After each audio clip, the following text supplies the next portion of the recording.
Well, hello. Thanks for joining us. I'm Ray McDonald, and with me is my wife, Rosalind, and we work with Leked Israel, the National Food Bank, and we provide food for Israel's needy. And please check us out, website below, christianfriendsofleked.org. And we are joined once again by Peter Shir, and Peter is an expert on food in the Bible. Peter, thanks again for being with us. You're welcome. Happy to be here. So, Peter, you're involved in a lot of different activities. You're educating Christians about, can I say, the roots of their faith? Can I get away with that? You could say that. Yeah. You're kind of like a gardener, nourishing people's roots, would you say? Trying to help people figure out where things began. Well, thank God. Well, we thank you again for being with us. We talked a little bit last time about kashrut, kosher, clean and unclean, what that all means. And so today we want to dive a little bit into the New Testament and food in the New Testament. Of course, big issue. It's a big deal. Even today, people often will get together. They'll meet, either business meeting or what have you, over lunch, over a meal, breakfast. And so I can tell you a kind of a funny story. So my boss is in Israel and frequently meets with Christians that are visiting the land. And he had a breakfast meeting with a mega church pastor. Mm-hmm. So they're sitting down and he looks at his plate and he kind of shakes his head and he says, I really miss my bacon. So, so I thought that was kind of funny. Yeah, and a lot of Christians, when they come to Israel, they don't realize that the typical Israeli breakfast, of course, is going to be dairy, which means there's going to be no meat for breakfast. No meat of any kind, and certainly not. You don't mix. You don't mix meat and cheese. So it's not dairy becomes the main sort of, say, protein product. If you don't think about it for breakfast. If you have to have protein, if you can't just do like oatmeal and fruits and stuff like that, cereal doesn't do it for you. If you need to have protein, it would be dairy. It'll be all sorts of cheeses and yogurts and things like that. And that's a typical Israeli breakfast. Okay, so if you can picture the very beginning of the church in the first century, it was an issue. Jew and Gentile eating together. So my mind, when my boss was telling me about meeting with this pastor and missing his bacon, of course, I went back to the first century and some of Paul's writings. So, okay, so Mark 7. So we set the stage. So some Pharisees and some teachers of the law who had come from Jerusalem gathered around Jesus, Mark 7, verse 1. And some of the disciples were eating food with hands that were defiled, meaning unwashed. And the Pharisees and all the Jews do not eat unless they give their hands a ceremonial washing, holding to the tradition of the elders. When they came from the marketplace, they do not eat unless they wash first.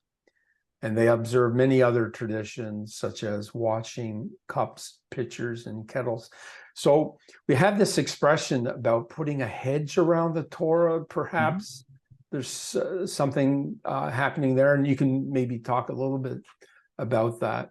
So the Pharisees and the teachers of the law asked Jesus, why don't your disciples live according to the tradition of the elders instead of eating their food with defiled hands?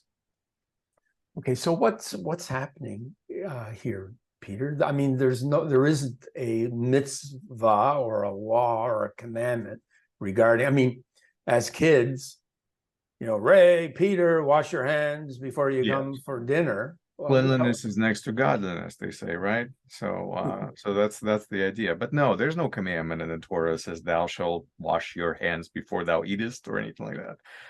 It's not there. It's a tradition. And as you see in Mark, and in Matthew 15, also a parallel passage, that the same tradition comes up. And actually, Jesus follows this tradition a lot of times. But this time, his disciples did not wash hands. And so let me explain the little bit of a intricate part over here. So the idea about defilement, a lot of people don't understand that. Pharisees were a very particular group in Israel, and they believed in eating apart from everybody else. They didn't even eat with other Jews. They did not believe were of their type of thinking, Right. because they actually believed that you can be defiled through food.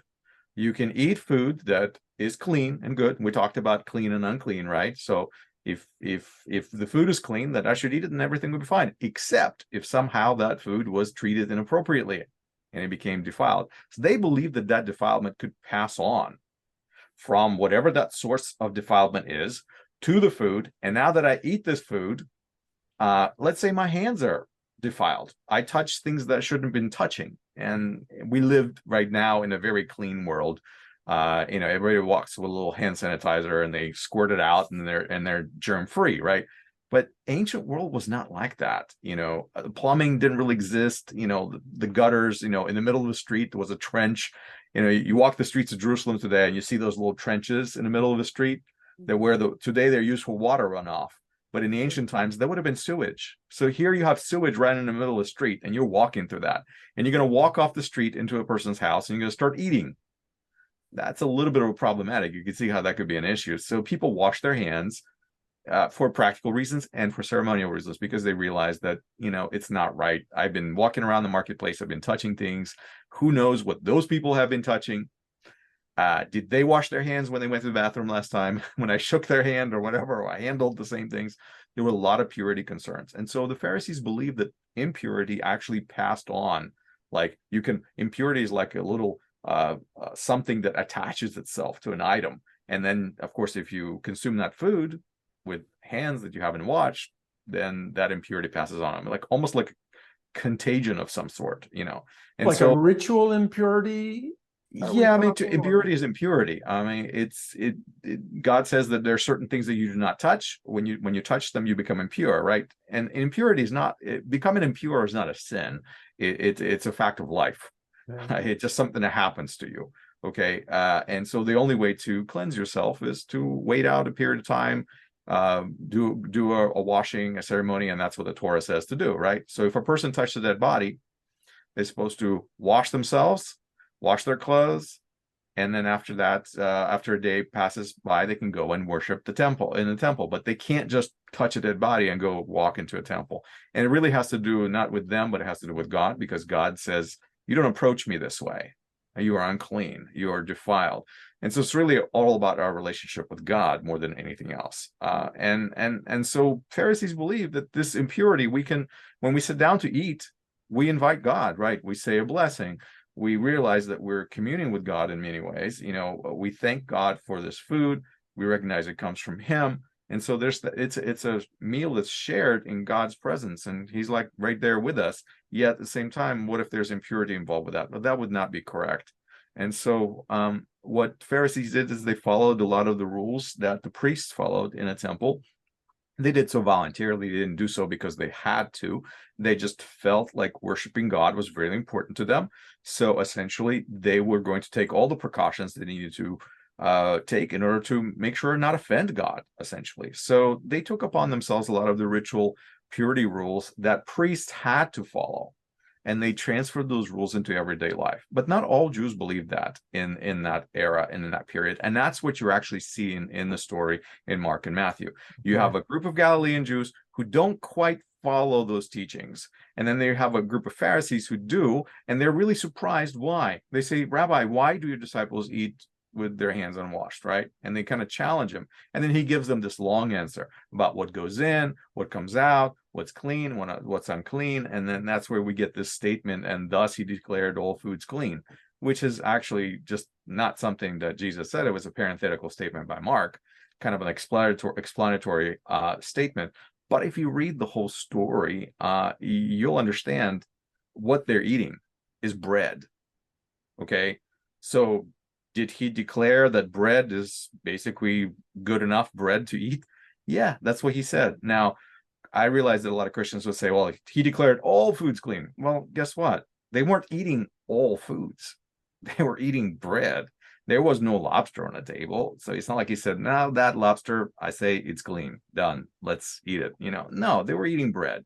So the question at hand really was, is it okay to eat with unwashed hands or is it not? And he said, it's okay.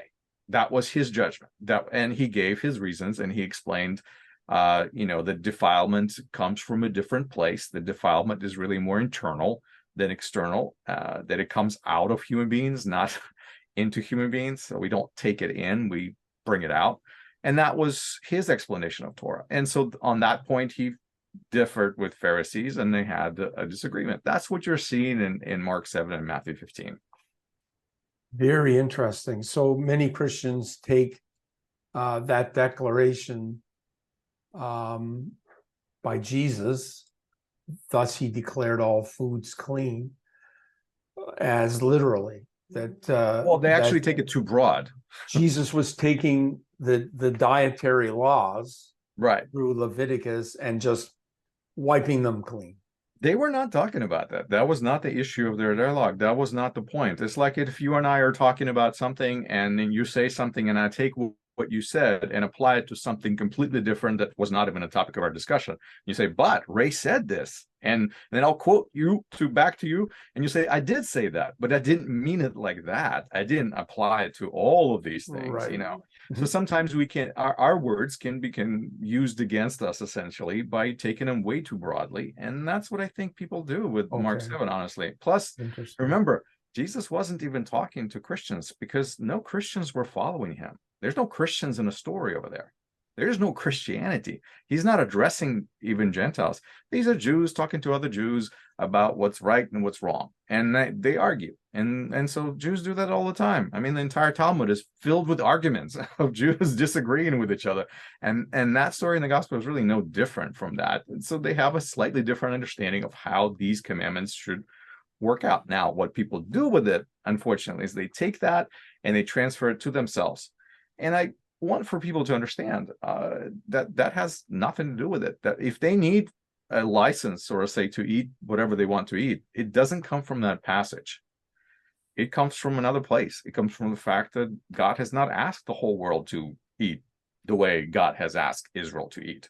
And so people feel guilty as if, I should be following all these Levitical laws, but Jesus freed me from those Levitical laws. Like, wait a minute, why did he need to free you from something to which you were not accountable to begin with? Do you see what I mean?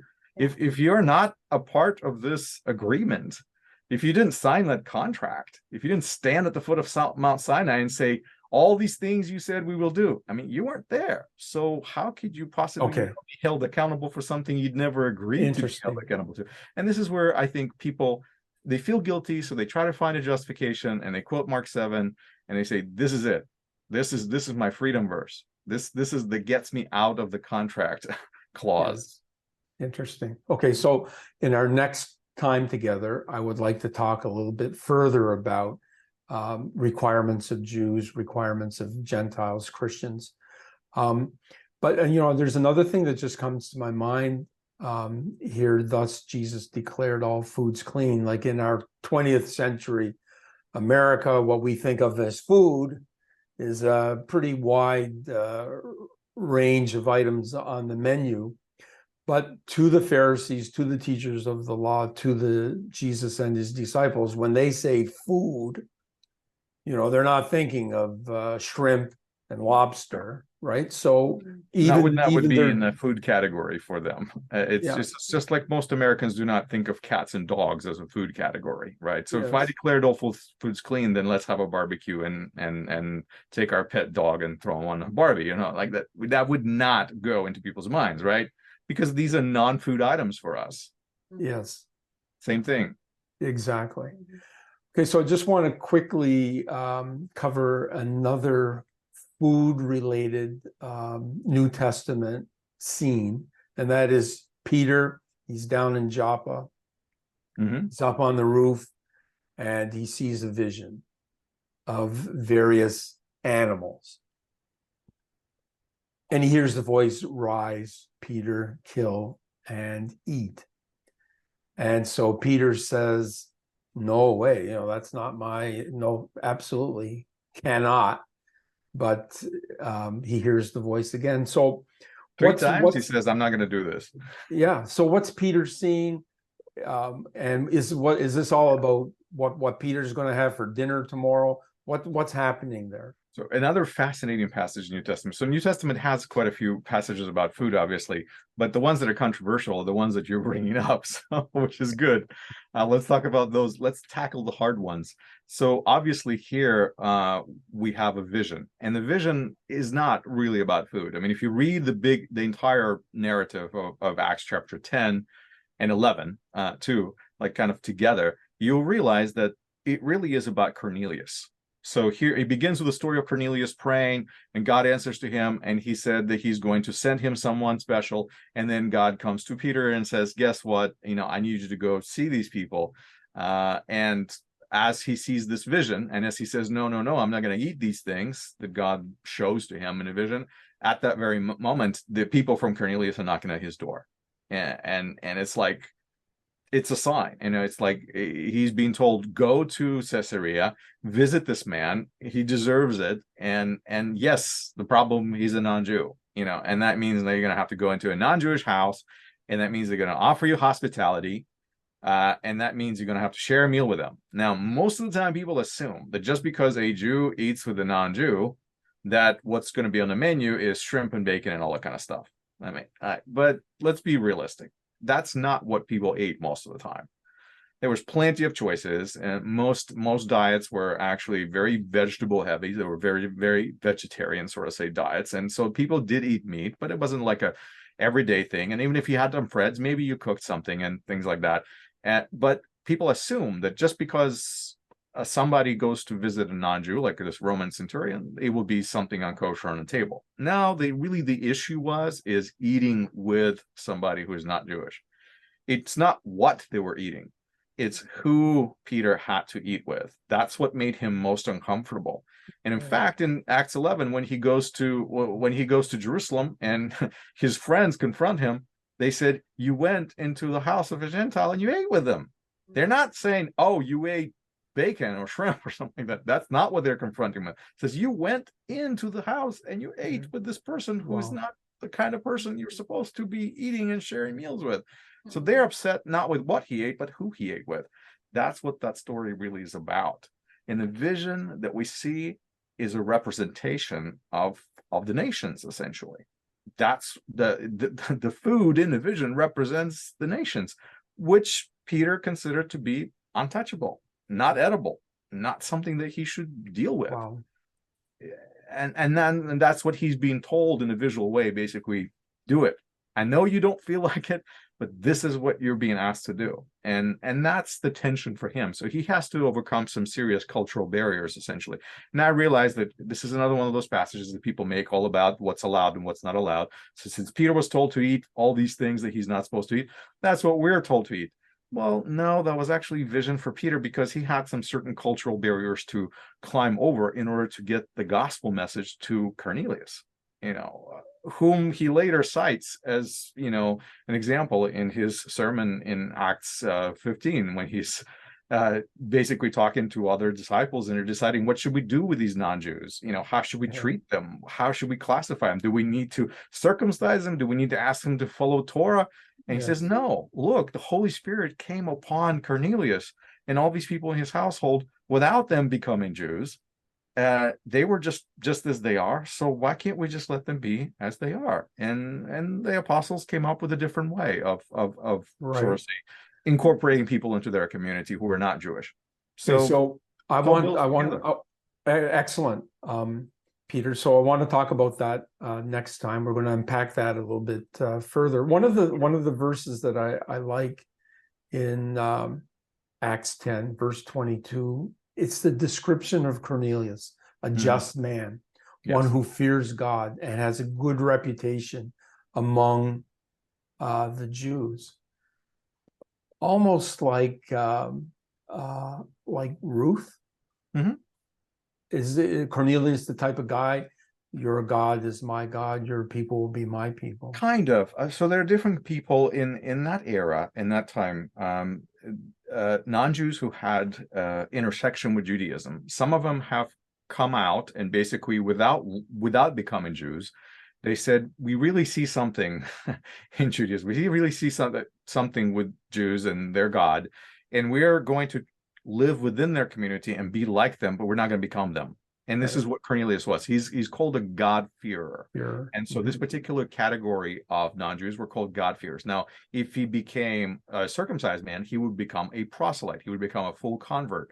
And he would be treated as any other Jew, and he would have to follow all of the rules, sort of say. But as a God-fearer, he kind of lived on a fence in the sense that he was accepted in the community on this outsider basis, but he was respected because he respected the laws of the Jews. It says that he gave charity, that he supported Jewish community, financially. I mean, he actually took part. So he was probably a part of a local synagogue. He probably knew and learned the Torah and studied these things and really shared a lot of his beliefs with the Jews, but he didn't quite cross the line of becoming one. And so that, in that sense, he was a God-fearing Gentile.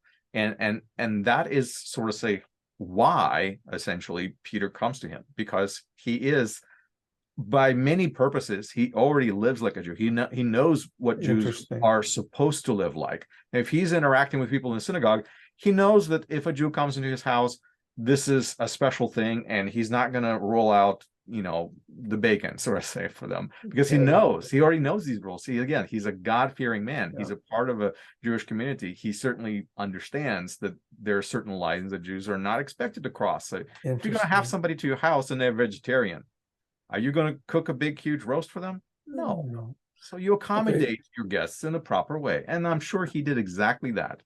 Interesting. And of course, in order to take that step across that line, to convert to Judaism, there was a certain physiological change that had to occur with them that was frowned upon. It was a big stigma, by the way. What people don't realize, for Romans, like him being a Roman centurion, this would have been a big stigma. I mean, a huge, in his culture, he would have had to essentially, he would have had to break with his culture, essentially, and he would have lost all of his connections and influences and any respect of any standing that he had within his own people. He would have lost by making that step. And so he chose to spend time with the Jews, get close to them, but not really take that final step. And there was actually quite a few people in that category. Now, Ruth is a different category. You mentioned Ruth. She crossed over all the way. She said, your people will be my people. Your God will be my God. I will live where you live. I will die where you die. She is all the way in. There's no sitting on the fence or walking the line with her. She crossed over. She said, I am in your camp now. And that's actually how she's treated in the Bible. She's treated as an Israelite, even though she's called Ruth the Moabitess for a while. That's just kind of part of her story. And because of that, she finds herself mentioned in the opening verses of the New Testament. Well, she's one of the ancestors of King David. So exactly. So the last thing that I just want to mention, Peter, before we finish, is coming back to Peter on the roof. What God has cleansed, you must not call common. If God is now announcing, I am changing the dietary laws of my people Israel, in the following chapter, chapter 11, Acts, where Peter heads to Jerusalem and he meets with the leadership of the followers of Jesus, I think he would have made a big issue. Oh, and by the way, it would have been incumbent upon him to reveal this new revelation. But he doesn't do that. He doesn't announce that God has changed the dietary laws. Clearly, he did not understand the vision like that himself. In fact, he did not even think of the vision as being anything to do with food. So when you see Peter come into Cornelius' house, look at the words that he says. Now I know, he says, that God does not differentiate, because he finds righteous among all people. And so he recognizes the vision really was about Cornelius and not about Yes. food. And now I realize that people, again, they feel guilty. Torah says eat this way. So they need to find their verse, how to get out of this sort of say predicament. And they try to find verses in the New Testament that says, okay, this is our get out of jail free card. This verse is all I need. I quote it. I'm good. And that's not what it was used for. That's not what it was intended for. Okay, so thank you very much, Peter. Next time we want to talk about Gentiles and kosher and clean and unclean. What's it all mean to us? Thank you very much, Peter. PSHIR.com. Yes. Check it out. Shir.com. Yeah. Link is below. And great book. This is not your latest book, sorry, but this is really good. Missing ingredients. It's very recent, yes. Okay, so check it out. Words have meaning, context, really delve deep beneath the surface in God's word. And also we have a link, Christian Friends of Leket.org. You want to be involved in what God is doing in Israel. Don't just be a student of the Bible. Don't be a student of prophecy. God wants you involved. Check us out. Links are below. Thanks, Peter.